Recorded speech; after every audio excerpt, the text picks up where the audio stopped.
Weather Service in Fort Worth has issued a severe thunderstorm warning for southeastern Tarrant County in north-central Texas, southwestern Dallas County in north-central Texas, until 9:45 p.m. Central Daylight Time. At 8:49 p.m. Central Daylight Time, a severe thunderstorm was located over Cedar Hill State Park, or near Grand Prairie, and is nearly stationary.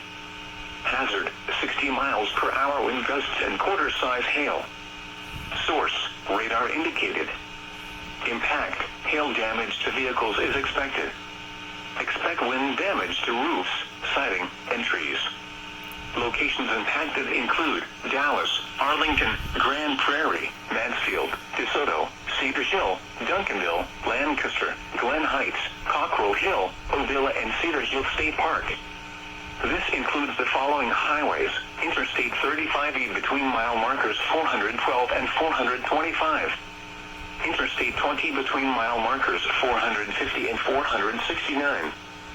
For your protection, get inside a sturdy structure and stay away from windows. Continuous cloud-to-ground lightning is occurring with this storm. Move indoors immediately. Lightning can kill.